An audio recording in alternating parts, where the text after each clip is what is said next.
So you want to know how a kid growing up in the ghettos of Atlanta who barely graduated high school somehow found a way to make his way in Silicon Valley as an engineer at a FANG company? Well, you're in the right place. I got you. Listen up.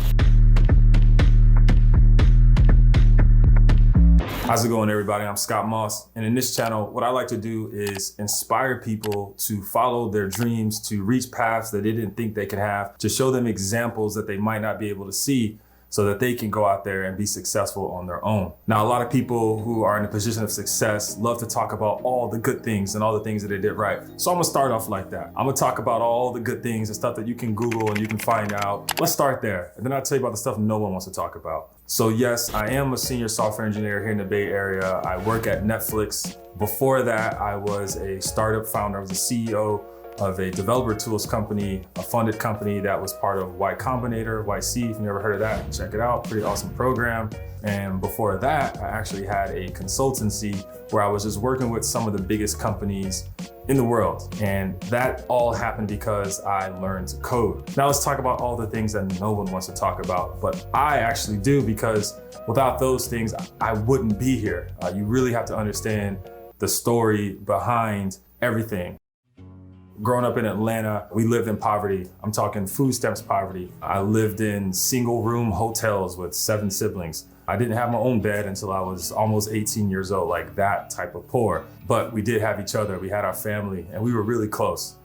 Around 15, I decided to drop out of high school because it just wasn't for me. Even though some people would say I was smart, some people would say that I had a really bright future. It was just hard to concentrate on school when you didn't have food to eat, or you didn't have clothes that fit, or things like that. It was just really hard to concentrate on food and not concentrate on getting a job and helping your family out. Ultimately, I didn't succeed at that goal. I couldn't really get a job that paid a lot of money to be helpful. I think minimum wage back then was like less than $5. It was ridiculous. I decided to go back to school after dropping out for a whole year, and my GPA suffered. I mean, my GPA was probably like a 1 point something. I don't remember. It was debilitating. It sucked. Nonetheless, I kept at it and I worked hard, and I was able to graduate just 1 year late, where eventually I just shipped off, enlisted in the Navy, because I just had to get out of there. The counselors didn't really help me prepare for anything. I didn't really understand how college worked. I thought you had to be rich and wealthy to even consider college.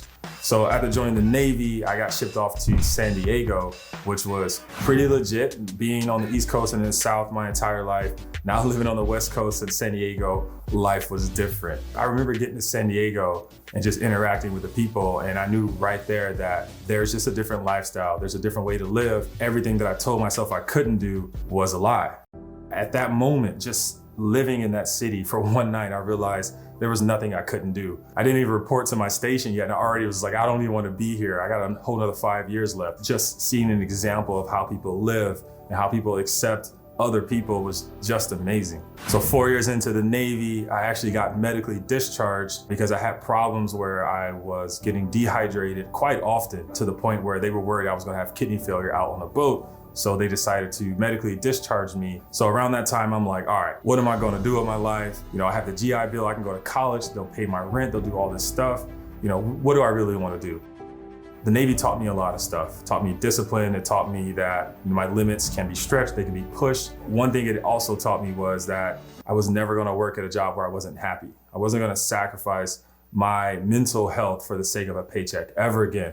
So I remember just like getting on Google and looking up happiest jobs in the world. And every list that I saw, this thing called software engineer, programmer, coder, like all this stuff. And I was like, what is this? This sounds, kind of familiar. I kind of knew what it was, but not really.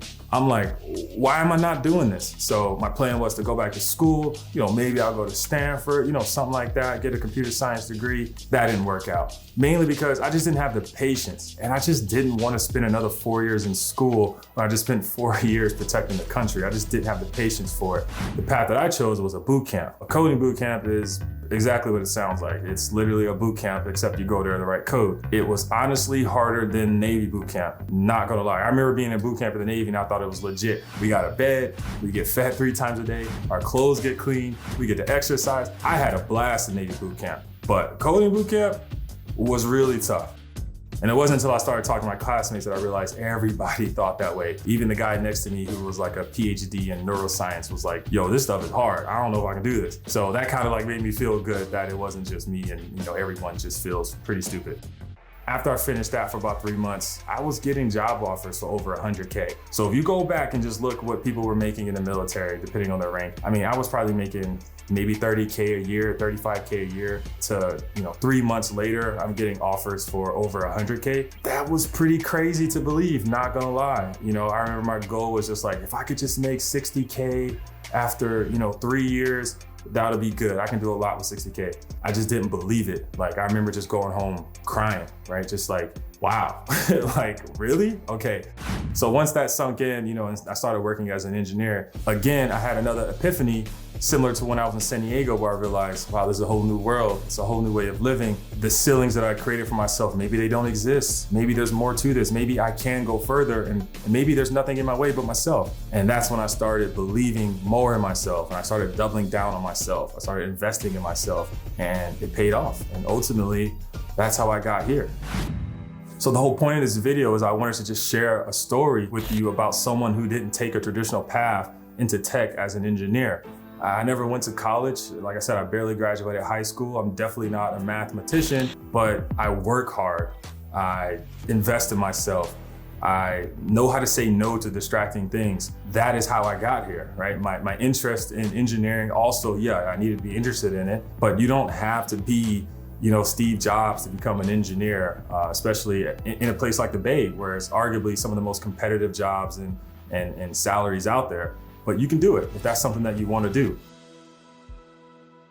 But I wanted to make this video to help inspire people to get themselves in a position to where they are pandemic proof, at a job in tech where, a lot of tech companies are actually doing well during the pandemic.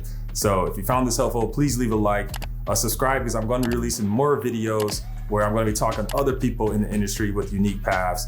And I'm going to be bringing up different topics about how you could do something like learn to code or becoming a product manager or designer, and also content about who's hiring and how to get a job at some of these companies. Stay tuned, and thanks for listening.